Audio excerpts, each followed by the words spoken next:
In 2014, Cache Creek Regional Park, located in Yolo County, California, became the backdrop for a rather strange story. Rico Harris, once a prominent figure in basketball, suddenly vanished, adding to sort of a weird twist to his entire story. With a tattoo declaring "Ballin' for life," Rico's love for the game seemed pretty much unbreakable, but sadly, this symbol of passion turned into a haunting reminder of a man who disappeared without a trace. Standing tall at 6 feet 8 inches and weighing 280 pounds, 37-year-old Rico Harris was hard to miss both on and off the court. But when he vanished in 2014, it left everyone baffled. Despite thorough searches and lots of media attention, no one really knows where Rico went, leaving behind many unanswered questions. Before he disappeared, Rico wowed crowds as a player for the Harlem Globetrotters, showing off his amazing skills. But behind the scenes, Rico was a complex person who kept to himself, much like pretty much everybody else is. There's a lot of complexities in life and a lot of different personalities that you may display online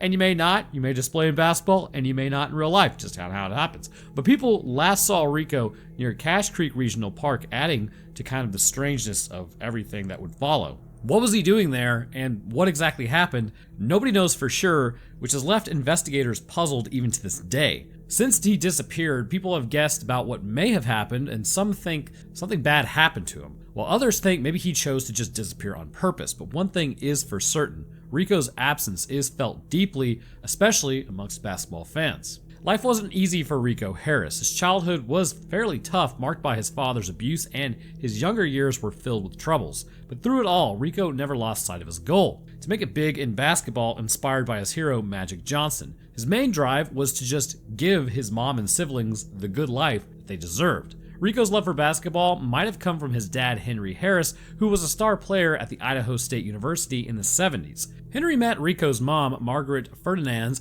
when she was just about 17 while playing in a semi-pro league in Los Angeles. They soon had Rico, born on May 19, 1977, and moved to Oregon for a job opportunity. But their relationship was fairly troubled, with Henry sometimes being verbally and physically abusive to Margaret. The family would eventually make it back to Los Angeles, where they would have 3 more kids who also suffered from Henry's anger issues. The whole family just was not doing well with this dude in the picture, but Rico, being the oldest, bore the brunt of it. Margaret finally ended things with Henry and then moved with her 4 kids to her hometown in Alhambra near Los Angeles. They would squeeze into a small 2-bedroom place, and as a single mom, Margaret had a tough time juggling work and family. She saw Rico as the one who kept everyone together. She said she doesn't know how her kid had so many good qualities like patience, love, and super excitement, which his dad didn't have. From early on, Margaret knew Rico was meant for basketball. With his tall stature and a dad who played college ball, it seemed like Rico was destined for greatness. And as he grew up, he was known for being kind, quiet, and reserved,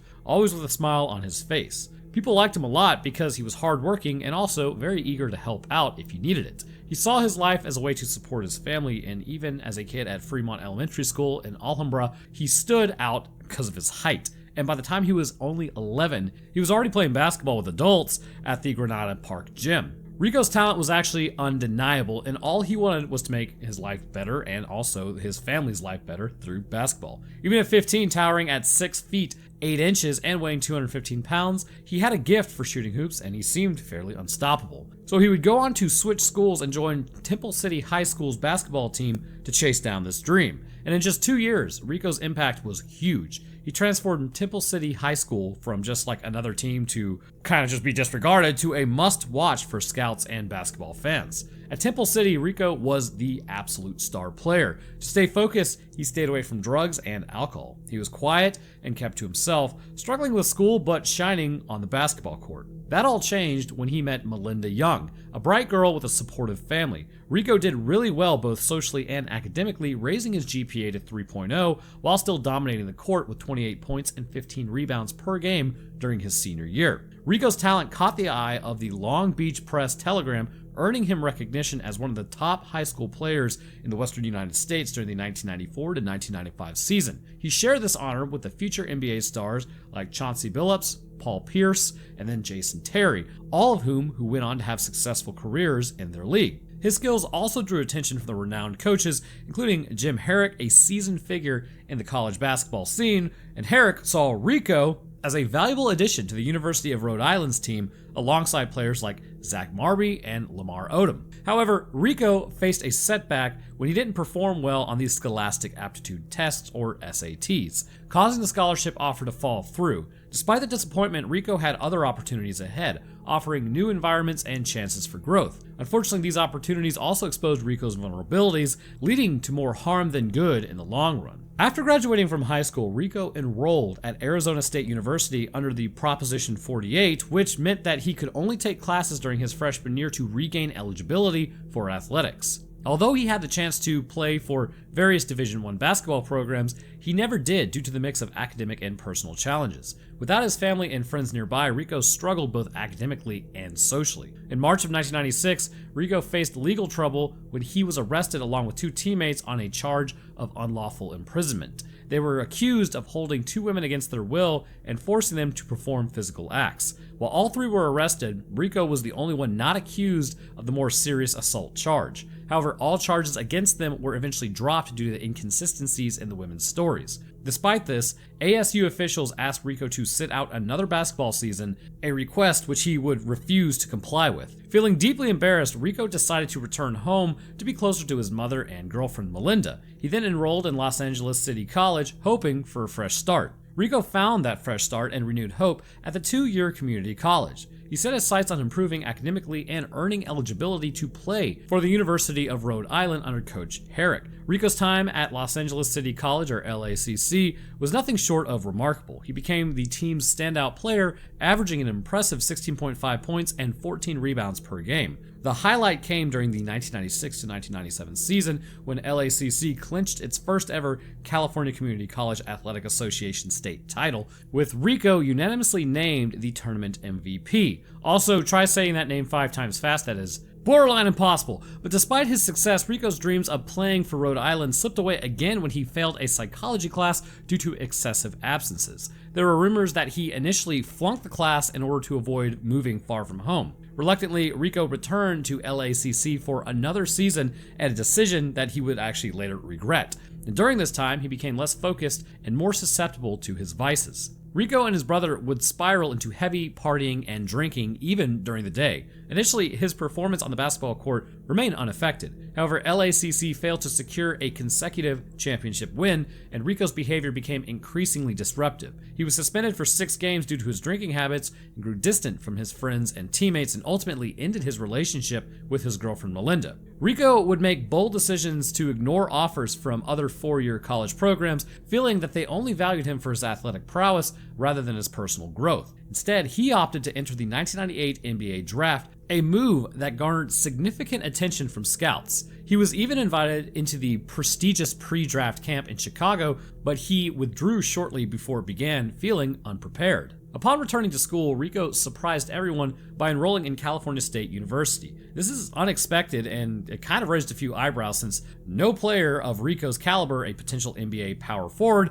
had ever considered attending a small state school with a losing record. Despite high hopes, Rico struggled to meet expectations. He continued to battle heavy drinking and grappled with the unresolved emotional issues that he had, particularly regarding his strained relationship with his father. His struggles led to multiple suspensions, and a pelvis injury sidelined him for 5 games. Many observers, including his former coaches, believed Rico was undermining his own NBA prospects. As his performance declined, scouts gradually lost interest, eventually ceasing to attend games altogether. Rico's name was removed from their list of potential draft picks, and after that season ended, Rico left California State Northridge, never to play college basketball again. Rico's journey had hit a roadblock, but as they say, when one door closes, another one typically opens. After a stint in the International Basketball League, Rico focused on improving his game and staying sober. Then, in spring of 2000, an unexpected opportunity arose, a chance to join the Harlem Globetrotters, the legendary American exhibition basketball team. It wasn't the NBA, but it was a good fit for Rico's skills, and he quickly found his place. However, just a month after joining the Globetrotters, tragedy would strike. While driving with his girlfriend in South Los Angeles, Rico got into a confrontation with some strangers. As tensions rose, Rico was hit in the back of the head with a baseball bat. The resulting head injury caused severe headaches and balance issues. forcing Rico, the then 24-year-old, to leave the Globetrotters. It marked the end of his basketball career, with that incident becoming his final opportunity to play the game that he loved. Rico returned back to his mother's home in Alhambra, feeling hopeless and being jobless. He turned to alcohol for comfort and then fell into addictions to heroin, methamphetamines, and crack. His siblings were also struggling with substance abuse, adding to the mother's burdens. She worked hard as a caregiver for the elderly, hoping her eldest son would overcome his addictions. But throughout the 2000s, Rico's condition worsened. Without basketball, he lost his identity and was overwhelmed by the raw, bitter emotions he had suppressed for years. Instead of helping his family, he was now causing harm. From 2001 to 2007, Rico had numerous run-ins with the law, facing charges ranging from public intoxication to burglary and trespassing. His life was taken on a downward spiral, far from the promising basketball career that he once had. After spending a few days in jail, Rico then went back to drinking and sometimes begged on the streets to support his habits. His childhood friend David Laro saw it all and described Rico's state as being in the deepest despair. Attempts to help him seemed futile until about 2007, when Rico, at the age of 30, experienced a life-changing overdose of prescription medications. Following the incident, Rico joined a program in the Salvation Army's adult rehabilitation facility in downtown Los Angeles. The program was long and challenging, but it worked. After completing this program, Rico wanted to rebuild his life and found purpose working at the Salvation Army's soup kitchen, preparing meals for hundreds of patients. This made him feel needed and gave him a sense of direction. Rico would go on to make amends, mentor others, and even volunteer at a shelter. When he finished the program, he got a job at a nearby city of Bell, working long hours on security detail. This marked a beginning of a new chapter in his life as he sought to turn things around and make a positive impact. One evening at a party, Rico met Jennifer Song, a 34-year-old insurance broker from Seattle. The two would hit it off immediately and a romance blossomed between them. Starting in 2012, they began spending long weekends in each other's cities, savoring time together and building a deep connection. By September of 2014, they were seriously entertaining the prospect of marriage. Rico moved in with Jennifer in Seattle, considering relocating there permanently. Their relationship grew stronger as they shared, Facebook pages and credit cards, and then ultimately their bank accounts. But the days following his arrival were not without their challenges, as they experienced a few arguments. But despite these early hurdles, which is pretty much normal for anybody to have, Rico was determined to pursue his plan of marrying Jennifer and building a life with her in Seattle. His love for her was undeniable, and at 37, he was ready to embrace his new chapter wholeheartedly. He took significant steps towards this new life, exchanging his California driver's license to Washington and securing a job interview for a property appraiser position. This job was particularly meaningful to Rico as it represented his first career venture outside of basketball, and he saw it as a chance to be respected for his intelligence and skills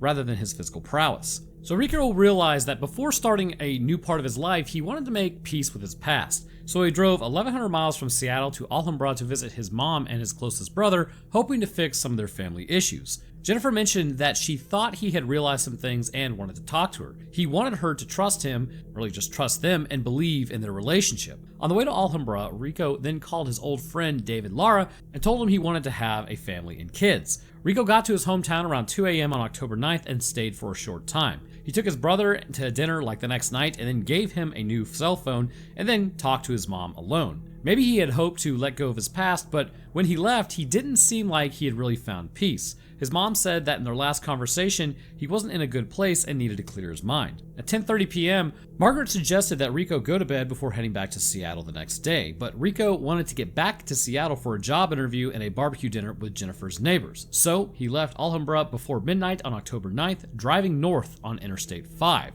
If you've ever been on Interstate 5 in the middle of the night, like I have, it's an interesting drive, actually. So as the hours ticked by on October 10th, Rico's journey took a troubling turn. By 1 a.m., he contacted Jennifer while still driving, engaging in a lengthy conversation that stretched for about 3 to 4 hours. Concerned about Rico's state of mind, Jennifer grew increasingly worried as he had been awake for nearly 40 hours straight. When Jennifer woke up at 8 a.m., she immediately called Rico only to learn that he was near Sacramento, fueling up after making a wrong turn. Rico corrected his course, passing through Sacramento and eventually winding through the serene beauty of Route 16, surrounded by the hills. With the sun reaching its highest point, Rico finally pulled over at a rest stop, seeking maybe a little bit of rest for his grueling journey. As the day wore on, though, both Margaret and Jennifer continued to check in on Rico, their concern mounting with each unanswered call. At 10:44 a.m., Rico then sent Jennifer a text message apologizing for missing her call and explaining that he was heading up to the mountains to rest, having just had a little sleep since leaving Seattle.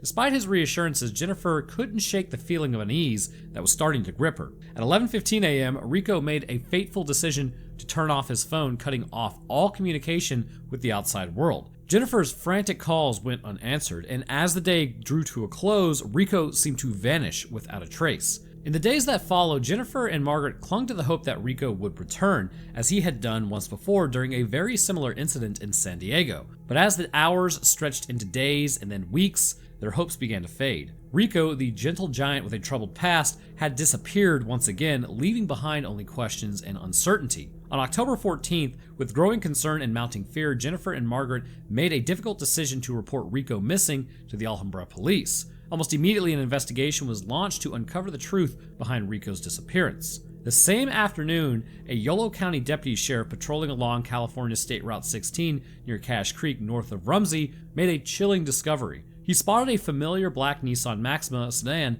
in the Yolo County Regional Park's lot. The same car had been there the day before. However, something was amiss. Its battery was dead and the gas tank was empty. Upon closer inspection, he found CDs, credit cards, and various papers scattered throughout the vehicle. Though the car hadn't been reported stolen, its registered owner was none other than Rico Harris. The news of the discovery shocked Margaret, who could hardly believe that her son's car had been found without him. As authorities continued their search, another crucial piece of evidence emerged. A family returning from Sacramento stumbled upon a dead but undamaged cell phone lying on the pavement about a mile south of the park. Nearby, they found a black backpack containing jumper cables, clothing, and bottles filled with alcohol and energy drinks, all leaning against the guardrail. Intrigued, they searched for the owner but found no one. Later identified as belonging to Rico, the phone contained pictures of the creek and selfies, including one of Rico playfully posing in front of a sign welcoming drivers to Yolo County.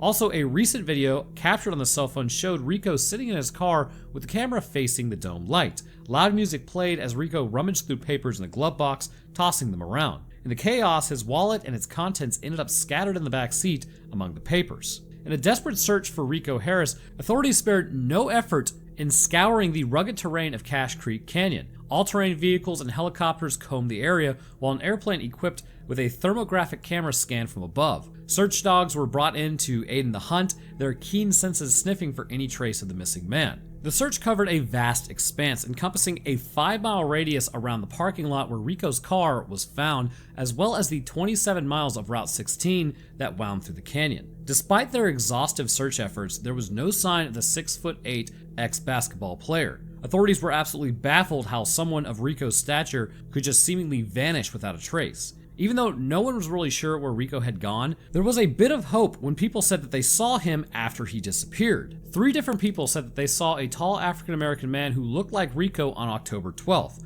One person saw him sitting on a guardrail by the creek's parking lot. Another person saw him walking down Highway 16, and a couple saw him walking around a black car looking confused. These sightings made some people think that maybe Rico had gotten a ride out of the area, which made everyone hopeful they might find him soon. On October 19th, there was an important update in the search for Rico Harris. Someone said that they saw a big person wearing light pants like Rico's near the bushes in the lower site parking lot on October 11th, just a day after anyone last heard from Rico. When they checked, the police found new footprints that matched Rico's huge size 18 shoes. These footprints went from the parking lot to the creek where Rico's car was parked. The investigators thought Rico might have come back to get his stuff, but they couldn't figure out where he went after that. In the middle of November, after weeks with no sign of Rico, they then brought in dogs to search the woods near Lower Site. Divers also looked carefully in the sinkholes in the creek. They looked like pretty much the entire weekend, but they didn't find any sign of Rico. And by then, Rico had been missing for 6 weeks, and his family had still hoped that maybe they would find him. Detective Dean Nyland, who was leading the search, said they didn't think someone hurt Rico or stole from him, and Rico's phone pictures and videos showed that he came to Yolo County on his own, like there was no fight, he was just there because he wanted to be there. Nyland guessed maybe Rico left his backpack and phone behind so that no one could find him. He thought maybe Rico felt free in Yolo County Hills and didn't want to go to Seattle just yet. but when Rico saw his car was gone, Nyland guessed Rico might have just walked into the woods or to another town. Even though it seemed like they couldn't find Rico, his mom Margaret didn't stop hoping. She believed that one day she would find her son. She kept on searching, holding on to this hope because she loved Rico so much and wanted him back home with her. But anyhow, I want to thank you guys for watching. If you enjoyed, leaving a like would be great, and subscribe is a great way to stay up to date on when I post. So I'm looking for critiques on how these are structured. Some people seem to like them the way they're structured, some people don't. So if you've got any suggestions, hopefully normal suggestions, like normal criticism, then hey, have at it. I'm obviously going to get really bad ones too. I'll drop my Twitter, Discord, Patreon, and channel links in the description if anybody's interested in that. And speaking of patrons, I'd like to thank mine real quick. At the literal Wendigo tier, we have Grayson West, Stupid Fox, Trash Panda, and a Trench Coat. Thank you guys. At the Eyewitness to the Event tier, we have Beaver Malaga and Wet Skeleton. And at the First Hand Accounts tier, we have Cody Cherry Drake, Yeeps. And at the Second Hand Accounts, we have Blanca, Kanan Johnson, Fred Rush, and Troy. Now the rest of my patrons, I do appreciate y'all's support as well. It goes a long way towards helping this channel out and is greatly appreciated. All right, that's gonna do it for me. I hope everyone enjoyed, and I'll see y'all in the next one.